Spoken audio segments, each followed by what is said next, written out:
Hello, beautiful souls. Let's embark on a journey of Saturn's esoteric interpretations as they evolved through human understanding. Our story begins in antiquity with the observable celestial dance. Before telescopes, Saturn was the outermost known planet, the slowest moving of the visible wanderers. This observation, its stately, deliberate pace, formed the very bedrock of its esoteric identity. Early skywatchers, from Mesopotamian astrologers to Greek philosophers, assigned qualities based on what they saw.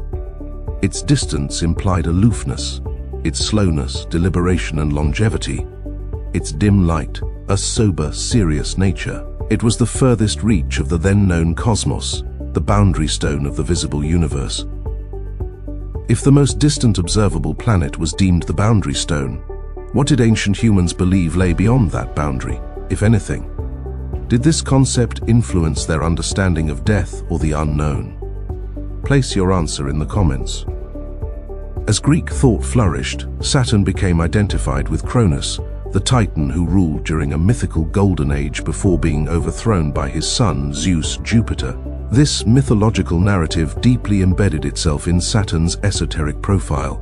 The Golden Age was often depicted as a time of innocence, abundance, and effortless existence, where time flowed differently, perhaps even without the same linear progression. Cronus, the devourer of his children, is a terrifying image, but esoterically, this act became a symbol of time consuming all things, of cycles ending, and of the necessary destruction for new creation. If the Golden Age was a period of effortless existence under Cronus Saturn, what does its downfall to Zeus Jupiter, often associated with law and order, imply about humanity's fall into a more structured, challenging reality? Was the fall a necessary step for consciousness? Place your answer in the comments. Moving into the medieval and Renaissance periods, alchemy provided another layer of esoteric understanding.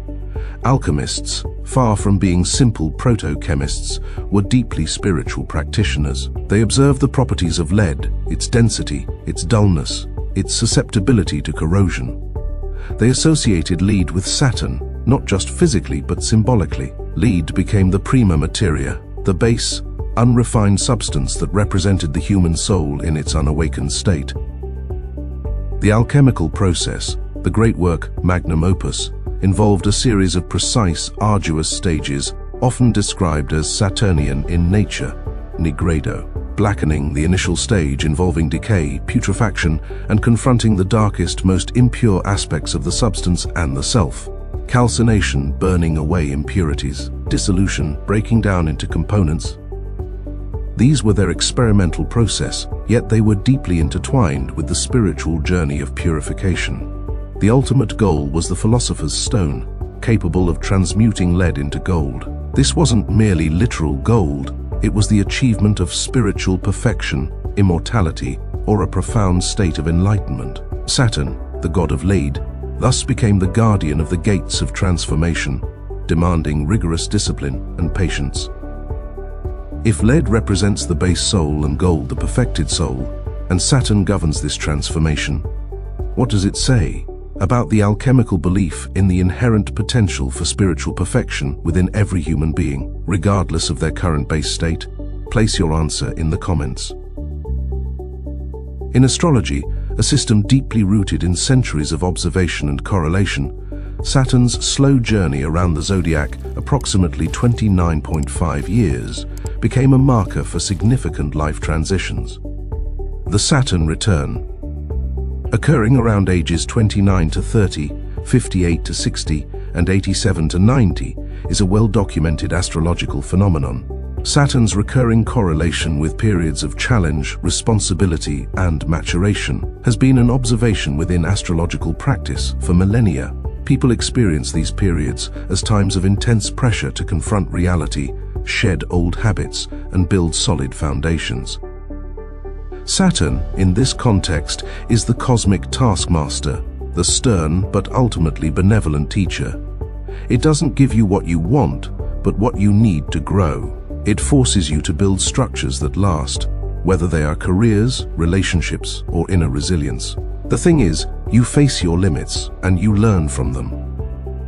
If life's most significant developmental stages, Saturn returns, are inherently challenging, what does this imply about the nature of growth itself? Does true growth require resistance? And if so, is Saturn's perceived harshness simply the universe's way of providing that necessary resistance?